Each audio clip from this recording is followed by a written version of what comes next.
Hello friends, तो आज की वीडियो में हम देखने वाले हैं कि किस तरह से कंप्यूटर को असेंबल और डिसेंबल किया जाता है। अभी जो आप मेरे साइड में ये कंप्यूटर देख रहे हैं, ये मेरा अपना कंप्यूटर सीपीयू है। इसको मैं एक नए कैबिनेट में इंस्टॉल करने वाला हूँ। तो इसे दूसरे कंप्यूटर में असेंबल करने से पहले हम इसके जो सारे पार्ट्स हैं इसमें से निकालेंगे। किसी भी कंप्यूटर के जो सीपीयू के इंटरनल पार्ट्स होते हैं उन्हें निकालने की, मतलब उसे अलग अलग करने की प्रोसेस को कहते हैं डिसेंबलिंग करना। और फिर उन्हें या तो इसी में या फिर किसी और कैबिनेट में लगाने की प्रोसेस को कहते हैं असेंबल करना। तो इस तरह से कंप्यूटर को जो बनाने की प्रोसेस होती है, असेंबलिंग और डिसेंबलिंग इसे कहा जाता है। सबसे पहले हम डिसेंबल करेंगे क्योंकि हम तो चलिए हम इस ओपन करना शुरू करते हैं।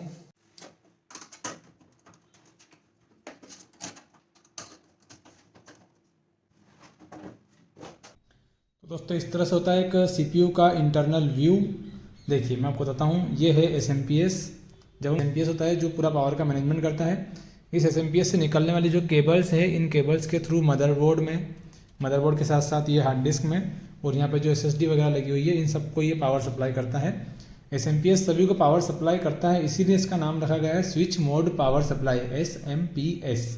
अभी हम एक एक करके इन सारे पार्ट्स को खोलेंगे इनके। दोस्तों ये होती है हार्ड डिस्क। हार्ड डिस्क में जो ये येलो वाली केबल है, ये होती है एसएमपीएस से कनेक्ट, जो इसको पावर सप्लाई करती है। ये जो साटा केबल होती है, इसी तरह मदरबोर्ड से जुड़ी होती है, जो इसमें डाटा सप्लाई होता है मदरबोर्ड के थ्रू। चलिए अब हम खोलते हैं एसएमपीएस को।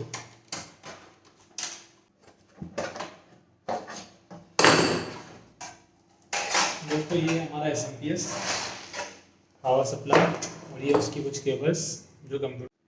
दोस्तों ये है रैम। तो ये रहा हमारा मदरबोर्ड।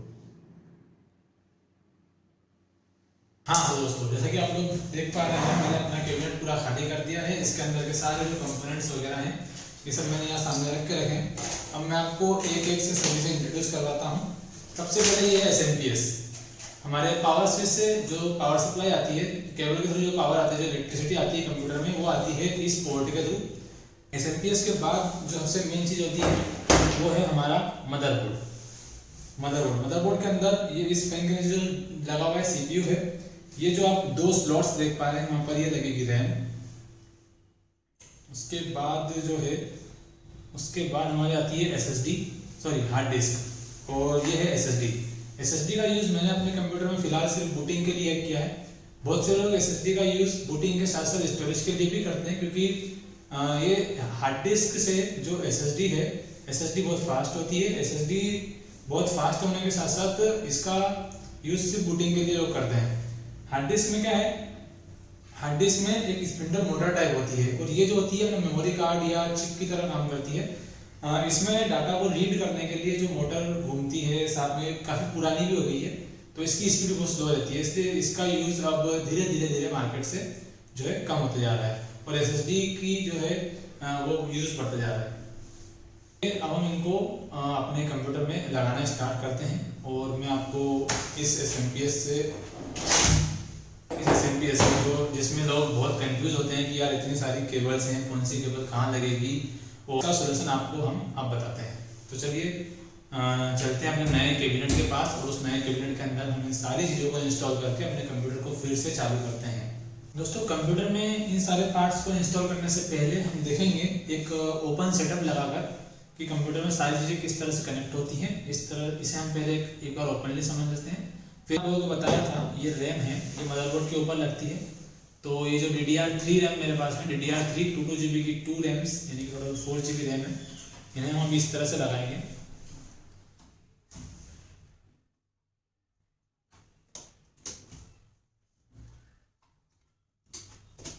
केबल्स कौन सी कहाँ लगेगी उन्हें देख लेते हैं। देखिए इस पर लगेगी सबसे बड़ी वाली पिन, ये हमने लगा दी। उसके बाद जो ये वाला केबल है, ये लगेगा हमारे फैन के पास में। ये जो 4 पिंस वाला पोर्ट है, ये 4 पिंस वाले में लगेगा। इसके अलावा जो हमारे पास ये 2 एक्स्ट्रा केबल्स बचती हैं, ये अभी तक जो आप लोगों को बहुत सारी लग रही थी, इसमें केवल कुल मिला के 4 ही केबल्स होती हैं। 2 हमने लगा दी है। जो बची हुई 2 केबल्स हैं, ये हमारी हार्ड डिस्क और एसएसडी के लिए है।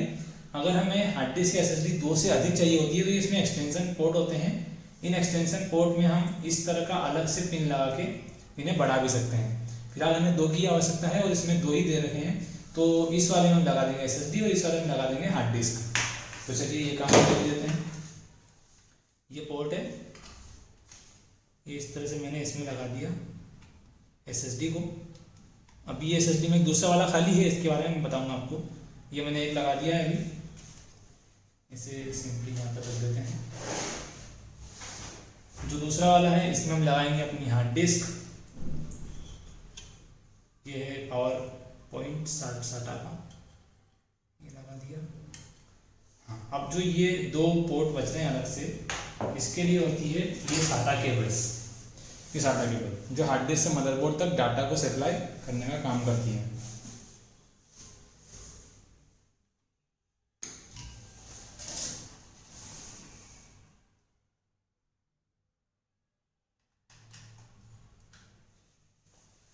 तो इस तरह से ये पूरा ओपन सेटअप जो है इस तरह से काम करता है। ये रही एसएसडी, ये रही हार्ड डिस्क, ये दोनों एक्सटर्नल डिवाइसेस हैं और ये है हमारा एसएमपीएस और ये रहा मदरबोर्ड। इतना सा होता है कंप्यूटर। अब जो हमें आउटपुट दिखाई देता है वो होता है आउटपुट इन पोर्ट्स के माध्यम से, जो आपको सीपीयू से बाहर की साइड दिखाई देते हैं। ये जो सबसे पहला और मुख्य होता है ये है हमारा वीजीए पोर्ट। इस वीजीए पोर्ट से जो केबल निकल के जाती है वो मॉनिटर में लगती है, जिस समय मॉनिटर पर डिस्प्ले दिखाई देता है। बाकी ये जो यूएसबी है, ये यूएसबी पोर्ट्स में हम कीबोर्ड माउस वगैरह लगाते हैं, कुछ पेन ड्राइव वगैरह लगाने के लिए यूज़ करते हैं। ये जो 3 पोर्ट है दोस्तों, इन्हें कहते हैं साउंड कार्ड, जो पहले अलग सा था, अब लेटेस्ट कीबोर्ड्स में ये इनबिल्ट फीचर है। साउंड कार्ड ये स्पीकर वगैरह और ईयरफोन हेडफोन वगैरह लगाने के लिए इसका यूज़ किया जाता है। दोस्तों ये इस यूएसबी पोर्ट के ऊपर सबसे ऊपर वाला पोर्ट आप देख रहे हैं, इसे कहते हैं नेटवर्क लैन पोर्ट। इसमें जो लैन नेटवर्किंग की केबल होती है, इसमें लैन केबल लगाई जाती है। साइड में आप जो ये जो 2 पोर्ट देख रहे हैं ये होते हैं PS2। ये कुछ गेमिंग डिवाइस और देख सकते हैं जैसे पुराने ज़माने के जो कीबोर्ड और माउस होते थे उन्हें इसमें जोड़ने के लिए यूज़ किया जाता है। नया कैबिनेट जिसमें हम ये सारे कंपोनेंट्स को इंस्टॉल करने जा रहे हैं।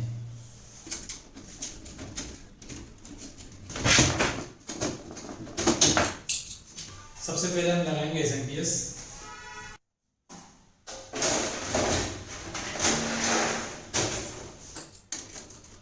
पूरी तरह से ढककर रेडी हो चुका है। अब एसएमपीएस के बाद हम लगाएंगे मदरबोर्ड। जैसा कि आप देख रहे हैं ये मदरबोर्ड है, इसे हम अगर डायरेक्टली इस तरह से लगाते हैं,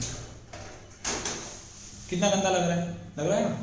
तो इसके लिए क्या होता है, यहाँ पर होती है एक इस तरह की प्लेट जो इसका इंटरफेस दर्शाती है और इस तरह जो आपको अभी जो दिख रहा था उसको उस तरह से दिखने से बचाती है। तो हम पहले ये पट्टी लगाएंगे। ये लग चुका है पूरी तरह से, इसका जो फ्रंट इंटरफेस है। अब हम इसमें लगाएंगे मदरबोर्ड।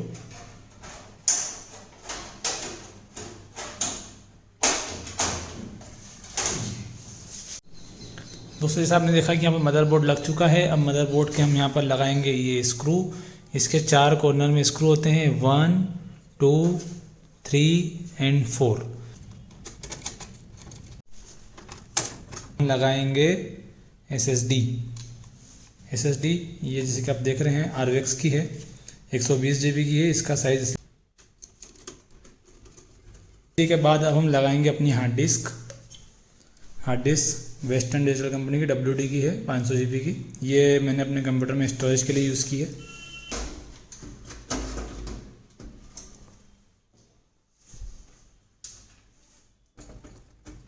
इधर SSD, इधर हार्ड डिस्क, मदरबोर्ड और एसएमपीएस वगैरह सब कुछ लग चुका है।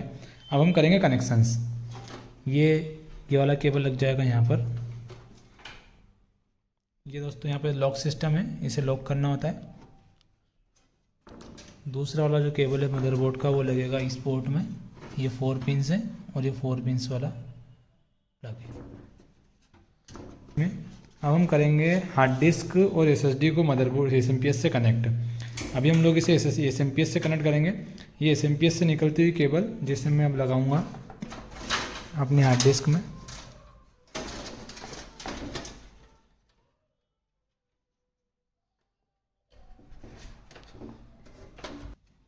ये हम लगा देंगे इसको एसएसडी में।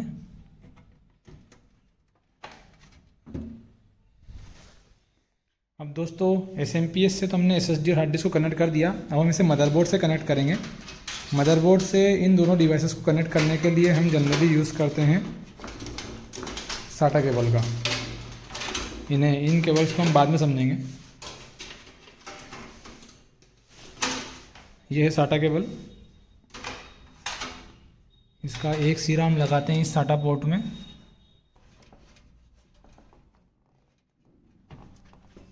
ये लग चुका है। इसका दूसरा सिरा भी हम लगाएंगे एसएसडी में। फिर जो दूसरी है हार्ड डिस्क के लिए,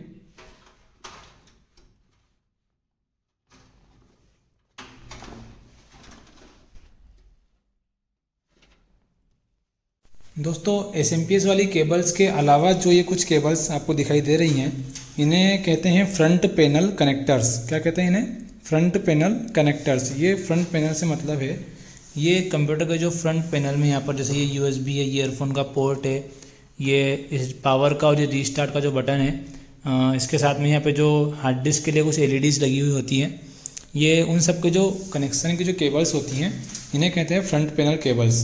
अब इनका जिक्र मैंने अभी तक इस वीडियो में नहीं किया था क्योंकि ये बहुत ही आसान होते हैं, इन्हें कोई ज़्यादा समझने के लिए प्रॉब्लम की ज़रूरत नहीं होती। इन पर नाम लिखे हुए होते हैं। जैसे आप देख रहे हैं ये इस पर लिखा हुआ यूएसबी, इस पर यूएसबी लिखा हुआ है, इस वाले पर ऑडियो लिखा हुआ है, और ये जो है ये स्विच और एलईडी के लिए, इन सब पर अपने नाम लिखे हुए हैं। ये हार्ड डिस्क एलईडी का है, ये पावर एलईडी का है, साथ में ये जो है ये रीसेट वाले बटन का है।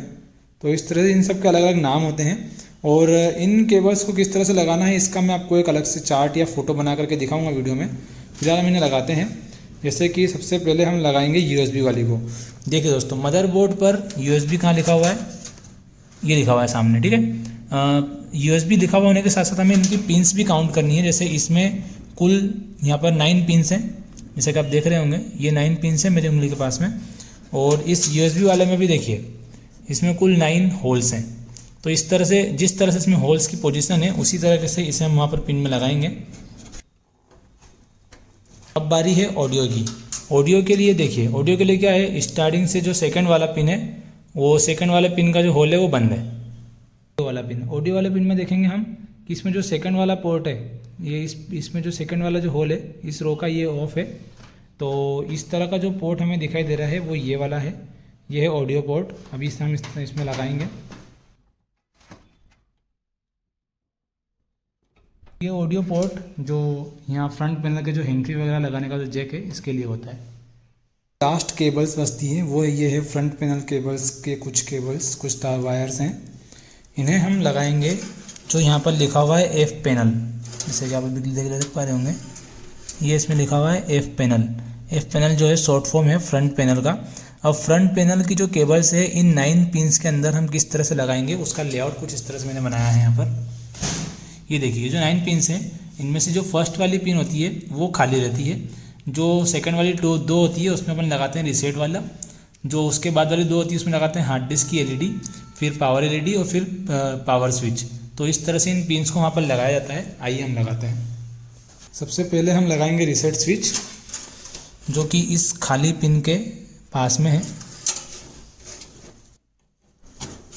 ये एक पिन लग चुकी है इसमें, हार्ड डिस्क एलईडी वाला ये रहा।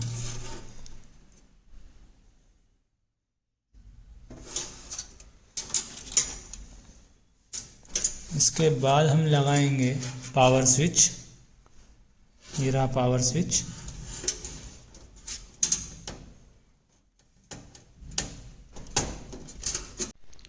दोस्तों सारे कनेक्शन और सारी केबल्स वगैरह कंप्लीट होने के बाद अब हमारा जो सीपीयू है वो पूरी तरह से रेडी है। अब हम कंप्यूटर को चला कर देखेंगे, देखते हैं हम कितने पास और कितने फेल हुए हैं।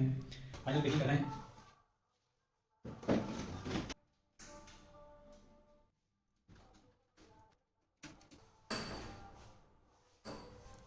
अब इसमें हम लगाएंगे सारे ज़रूरी पिन्स। ये पन्ने पर लगा सबसे पहले पावर प्लग, पावर के VGA,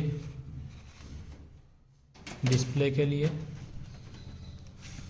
ये हमने लगाया लैन केबल। ये जो USB डिवाइस आप देख रहे हैं ये है लैपकेयर के वायरलेस कीबोर्ड माउस का एडाप्टर। ये कीबोर्ड और माउस के लिए। हमने इसे स्टार्ट किया और ये स्टार्ट हो गया।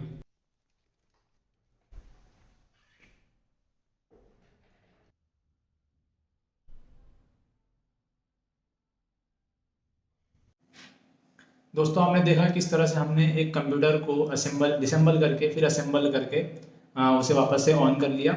तो अगर आप मार्केट से कोई पार्ट्स खुद खरीद कर खुद बनाना चाहते हैं तो भी आप आसानी से बना सकते हैं। बस आपको कुछ चीज़ों का ध्यान रखना है, जैसे मदरबोर्ड और प्रोसेसर, ये दोनों जो है बहुत ही सेंसिटिव चीज़ें होती हैं। तो इन्हें आप जब भी किसी टेबल पर रखें तो डायरेक्ट टेबल पर ना रखते हुए किसी कपड़े या थर्माकोल की शीट के ऊपर रखें, ताकि मदरबोर्ड और प्रोसेसर किसी भी तरह से ख़राब ना हो। और दोस्तों वीडियो अच्छी लगी हो तो लाइक कमेंट शेयर जरूर करें और अपने वीडियो के बारे में कुछ फीडबैक जरूर दें। अगर किसी चीज़ की कमी रह गई हो तो, या मैं कुछ बताना भूल गया हूँ तो प्लीज़ आप फीडबैक जरूर दें अपना। Thank you.